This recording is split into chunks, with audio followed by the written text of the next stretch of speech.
Hi, and good morning, Shri. Thank you for taking the time to do this podcast. So How I are you wanted to doing? Good start off. afternoon. Yeah, good afternoon, I guess, Pacific Standard Time. It's my morning. Well, I wanted to start off and give a little bit of history about my background and how I got into the industry. So I majored in civil engineering at Bradley University, and I took my first job with Lendlease out of Chicago. And they have the reputation of letting kids build high rises, which is what they let me do. They basically trained Ooh. me a lot, gave me a manual, and said, Here, go run this. And they stuck me with a bunch of seasoned people that kept me from getting in too much trouble. And during the 2008 recession, I moved to Los Angeles to work on the Tom Bradley International Terminal. And while I was there, I was working for Walsh Construction. I had a great experience working for Walsh Construction. I noticed that there was a market specifically in aviation to sort of repeat over and over and over again how to get all these organizations, whether they're airlines, concessions, contractors, give them the recipe for success in aviation. Because a lot of these companies I noticed were very successful operating on the street per se, but they would struggle with the red tape in aviation. So I decided, based on the support too of the state of California being friendly to notifying and recognizing women-owned businesses, that I thought there might be something there, that there could be some set-aside work that we could actually provide a scalable business. And so 10 years later, here we are. And I guess Shri and I met just to touch on that before he gets going. So I've been trying to make a better effort networking. We're trying to grow and we are growing.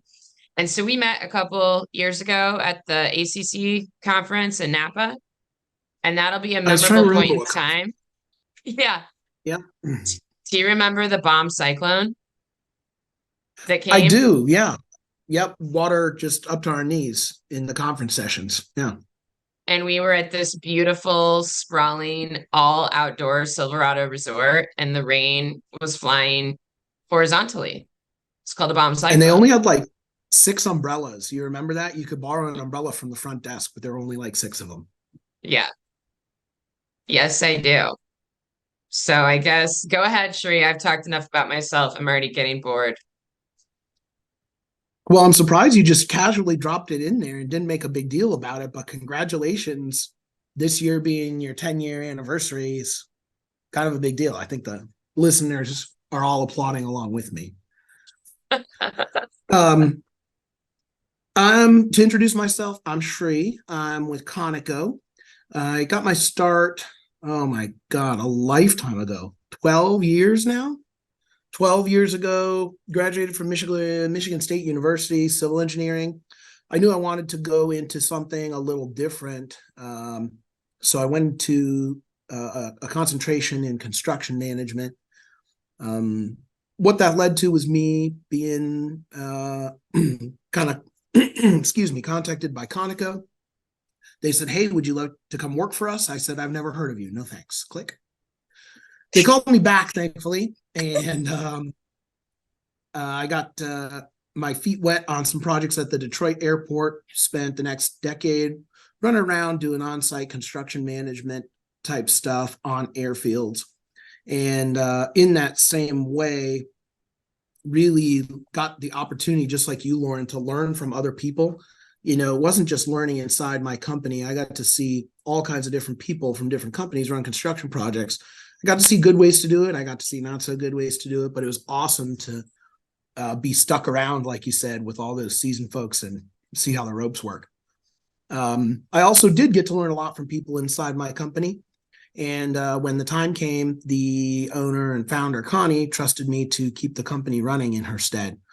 So we're approaching our 34th year in business now, and just running right along with the industry as it grows and changes. So I think we'll talk about a couple of those things too today. One of the funny things is I was like, what conference was it that we met at? And I'm heavily involved in ACC, and involvement in that organization and organizations like it is so important, especially to find mentors that are outside your company.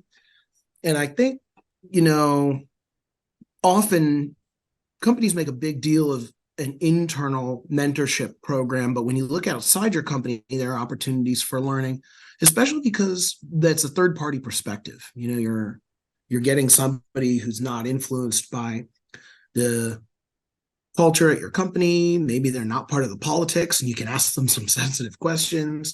You can ask them about advancement. And also, I think one thing that you and I are doing, Lauren, is we're not trying to reinvent the wheel. If you've got something that you want to find out, or I have a question about how does business run, or what is the strategy we're using to tackle something, we'll talk about that, right? And rather than us trying to figure it out on our own and just using the resources inside our company, we're partnering. I think too, when we sat down and we kind of operate in similar spheres, right? I could have said, "Oh, WMG, that's a competitor for us. Just take the business card and put it in the trash when I get home." But although I've had a lot of people do that to me over the years, we had the opportunity to really establish a connection, get on some calls, learn from each other, and see each other as partners. Even though we're playing in the same sandbox, we don't view each other as competitors when it comes to learning, when it comes to a business environment. Right. I mean, I remember some of our first conversations. So we were meeting about every other month. We had a standing meeting. We need to get that back on. Maybe we did that for a year. But I remember one of our first conversations that I found so much value. So there was a couple things that I was struggling with, and I felt like I did not have anyone else to talk to about it with. So there was a large pursuit coming out at the airport, and there was 11 general contractors going after it.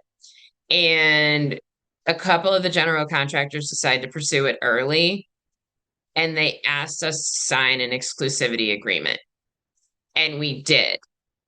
And I regretted it so much because after we signed the exclusivity agreement, the bid terms changed, and I decided that I wasn't going to back out on the contractor.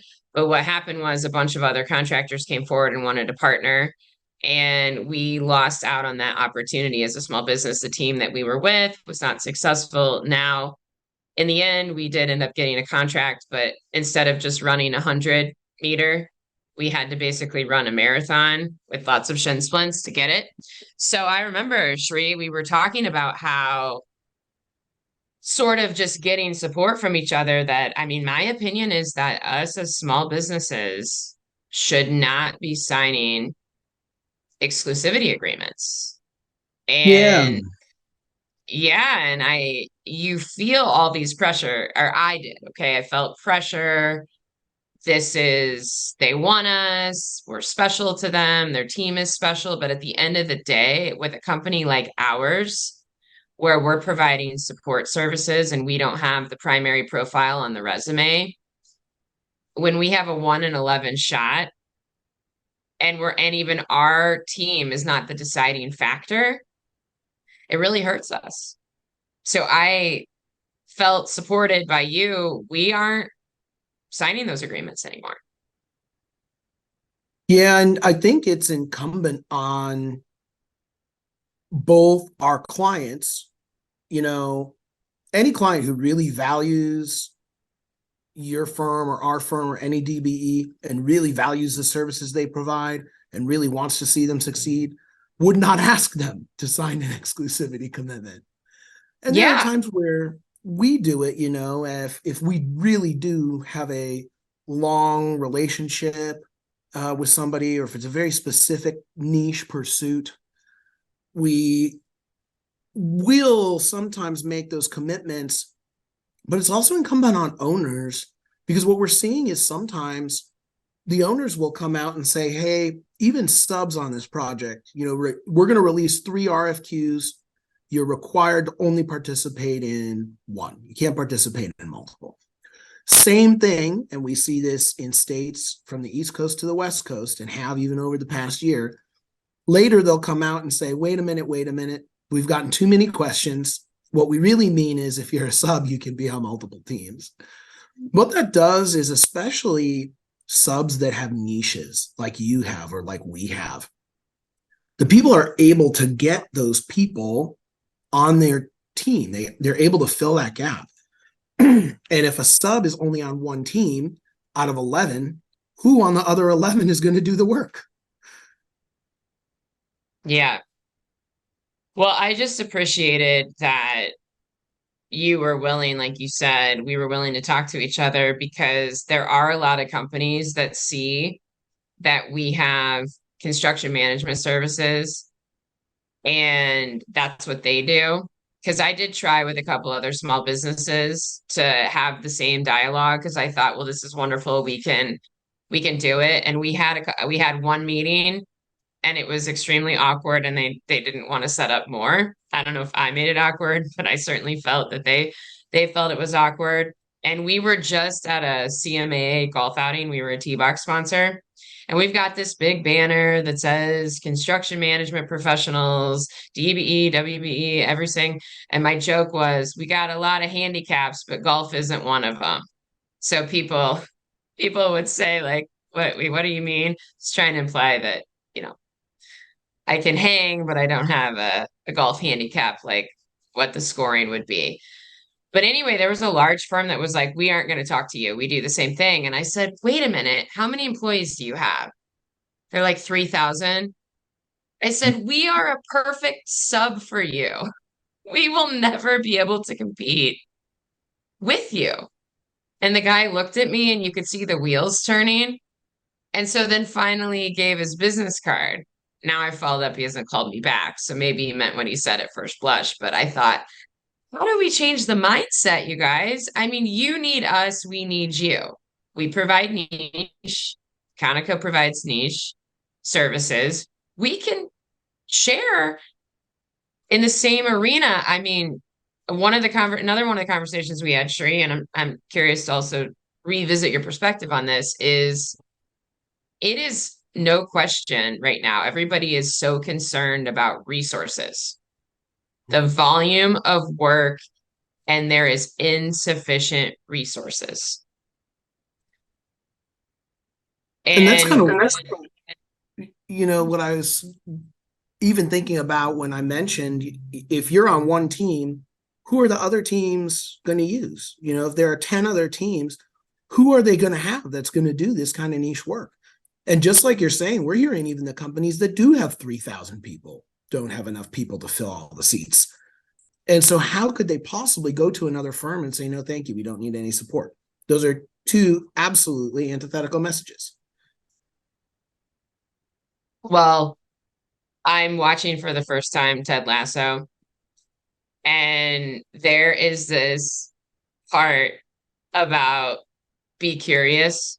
Do you know, if you haven't watched Ted Lasso, there's a situation where he's throwing the darts in the bar with his boss's ex-husband.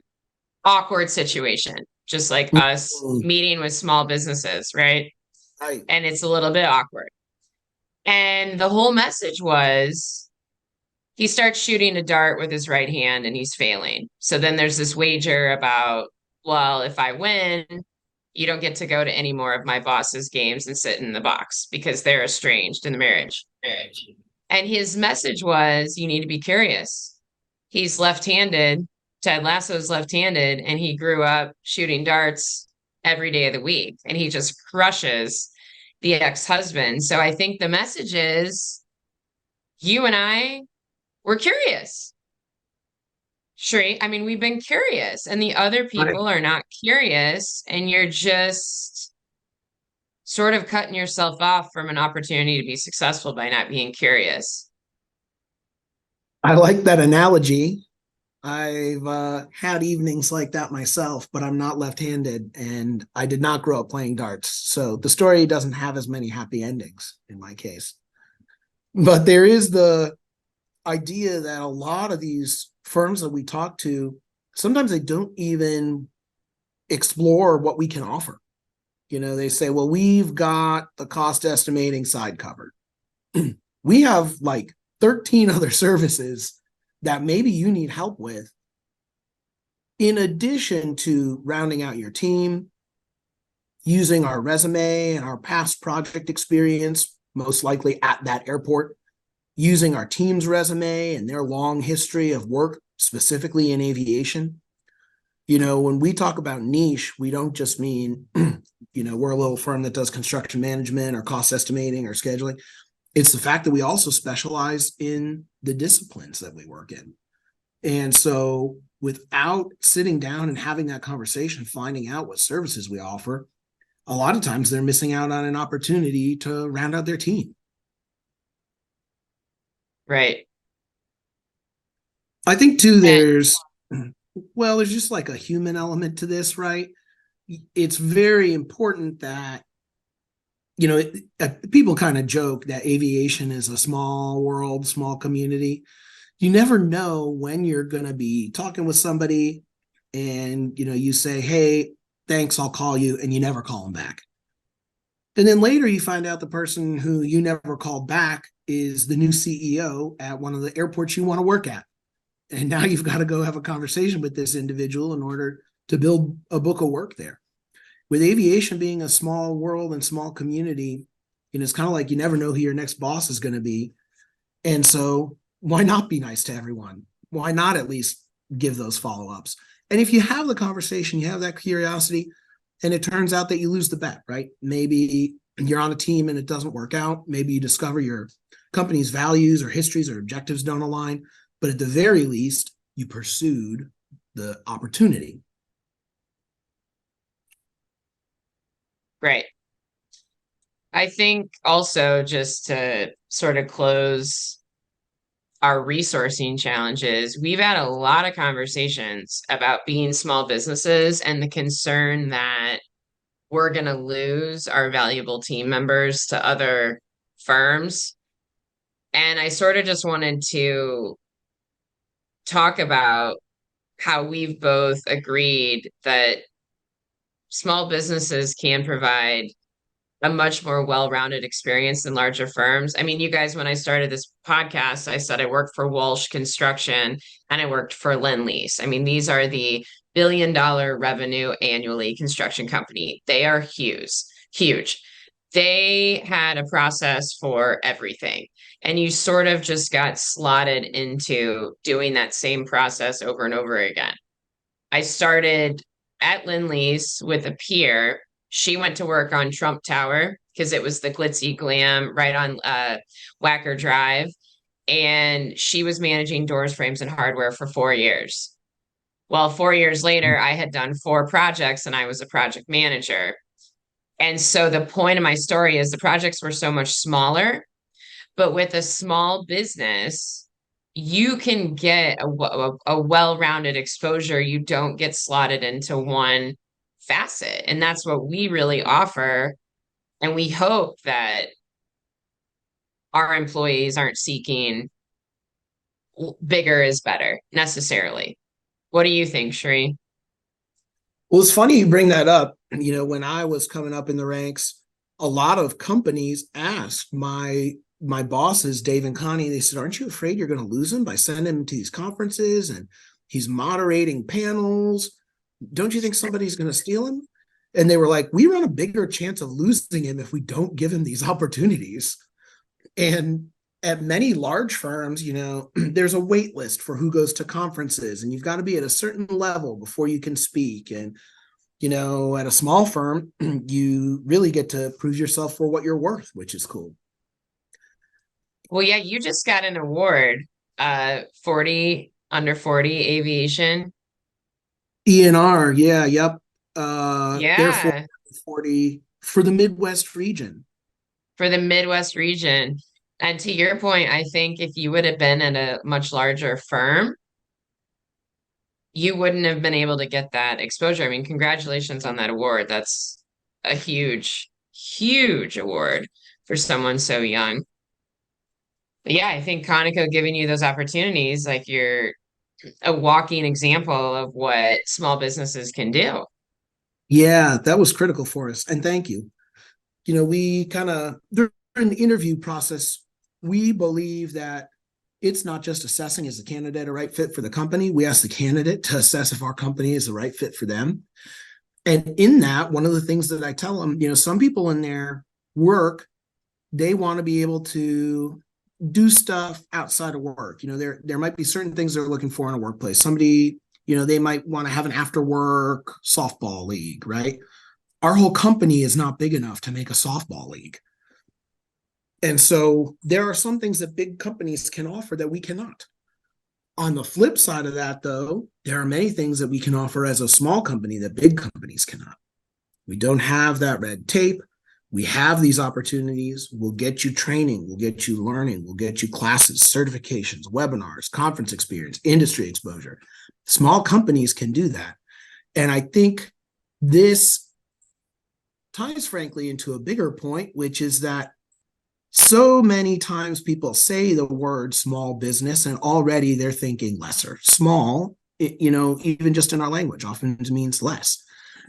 And then two, I was going to apologize, but I'm not going to apologize because this is just a small soapbox. But the federal program calls small businesses disadvantaged. It's in the name of the program. And to even imagine that to have a business run by someone who's female or a minority or a veteran as a disadvantage is absolutely insane. It's almost what we found is getting these diverse perspectives, bringing new ideas to the table, getting different voices in the room is actually an advantage. And it's almost a differentiator business enterprise, as a DD. It's not a disadvantage. And so small, we think of it as lesser, but small doesn't mean disadvantaged. And I'm sure you guys experience that same thing. Well, yeah, I guess it's difficult every time I have to say that we're a disadvantaged Yeah. business as a selling point. I hate saying it. I try to come up with cute words and tease it a little bit. But yeah, I don't like it. I think that if we thought about it as a disadvantage, all that means is that initially it's been harder for us to succeed. That's why we got classified because we're small, we're minority, and you don't normally see that. And so those are the people that I would want on my team. Like those are the people that passed up way more adversity and survived it. I would trust in them a lot. Yeah. Those are the people who just been hacking away at it for 10 years relentlessly, right? Yeah. And I know originally when we met right after, I think it was 2021, right after the start of COVID and things were changing. So we basically went to the situation where people were working remote. And then there was a mass exodus. There was the great resignation. And Mm-hmm. so now when I'm on the weekends and I'm talking to friends in other industries, they're all being asked to go back into the office 5 days a week. And they are panicking. And they now it's come full circle and they're saying, we don't know what we're going to do because we've adjusted to this life. And I remember Bradley Mims, the FAA director, is he's like, you guys, we need to retain talent. We need to start at the elementary school. There's not going to be enough people. So we're moving Mm-hmm. offices. We're moving into a bigger office, a nicer office. We're excited. But what we're doing is something really interesting, and I'm curious on how it's going to work. So we're asking people to come to the office 3 days a week, Tuesday, Wednesday, Thursday. And we're offering a flex schedule, which means we all need to be in the office from 10 to 3 p.m. But I don't care. We don't care if you start early and leave at 3. We don't care if you start at 10 and leave at 3. And we just sent out the memorandum. I was concerned we get a lot of pushback from employees that have had a full-time assignment, but we're actually not. And so I'm hoping that we're at an elevated position compared to our the other jobs people might be seeking because all of our friends and all of our peers are back in the office 5 days a week. Yeah, we do that same Tuesday, Wednesday, Thursday, anchor day type thing. We've never had prescriptive hours anyway, and we're working right now on kind of looking at that same idea. Should we set collaboration hours so that people can set aside other time for work or for personal stuff? So I'm very interested to hear how that goes. I Yeah, think this is one of the cool areas where generally like businesses would not share this strategy with each other, especially if they're competitors. right. And we touched on this early on in the episode, but the ability for me to learn from you or you to ask me questions, there's almost like an inter-firm mentorship there. I mentioned the importance of going outside your firm to learn, get new ideas and things like that. And it's really cool that at our level, with where we are in the industry and our beliefs and our philosophies, we can put competition aside and say, okay, we're going to learn from each other. We're going to see what challenges they have and how they've solved their problems. We're going to see what ideas we can implement. Maybe we try something and it doesn't work, and you guys learn a lesson along the way. So there are so many advantages to that mentorship relationship. Well, I did have another example of a large firm that's followed me personally throughout my whole career. It's owned by Ann Cotter, Cotter Consulting in Chicago. They're 100-person firm, and they had asked us to be a sub on some projects. Her and I met on the Bradley University advisory board, and she has always just been so positive, introducing me to new contacts, new items. And fast forward after we've been in business 10 years, for the first time ever, I'm proud to report that we are going in on a small prime and her firm is going to subcontract to us. So the situation is Wow. reversed, and she's just always given us a chance and followed me and always been there for me. And I know that that was a very mature and professional step. I probably met her 20 years ago. That's a huge deal for y'all. Yeah, I think so. I mean, she just was not afraid. I don't recall what her business was 20 years ago when we met, but she could have just said, this is another potential DBE in my DBE umbrella, and she didn't. So Mm-hmm. that's our example of a large firm. And then there's another small firm that we get some of the same collaboration with, and I'd like to continue this. I mean, I think, like you said, like you started the conversation was everyone thinks it's within the companies, but we don't have as small business owners, we don't have an opportunity for evaluation and metrics if we don't go outside of our organization to really get a Right. truth check. Because it's difficult inside of an organization to not just think, well, of course we think we're doing the right things. We're not collectively sitting at our desks every day and trying to say we're not going to do our best today. That's not what's happening. We just don't have any metrics. If Shri weren't willing to share what Conoco's doing, how would we know? Yeah. How we can be better? How would we know? Well, I think a lot of times there's this ethos that it's up to these big firms to support DBEs. The big firms got to put DBEs on their team. The big firms got to hand out work. But DBEs need to support DBEs. Small businesses need to support small businesses. We're in this together. And I think the situation you're describing and the relationship that our firms have developed is an awesome indication of how small firms can help each other out. Just because we're competitors doesn't mean we can't be partners as well. So, I'm really excited to see where we take things from here. And I'm excited to get our monthly or bi-monthly meetups back on the calendar as well. Same, because if you recall, I've got a great employee and she's wants to relocate to your neck of the woods, and I would like you to consider hiring her. I would love for her to go work for you guys towards the end of Yeah, the yep. year when And she that's a wants to statement we would never relocate. get from our clients. I know. I know. So we appreciate it. We appreciate all the things that small businesses do to help each other out. I appreciate all the mentorship and guidance you've given me over the years. And now that I remember that we met in Napa during that cyclone, I'm always going to be thinking about that when we talk. I know. Uh, I know. And I appreciate you as well, and I appreciate you taking the time. And hopefully, this would encourage other firms to just be curious in a safe environment. Just be curious how we can all improve. we can facilitate the discussions on our new We can. podcast. We can. We can start a series. That would be great.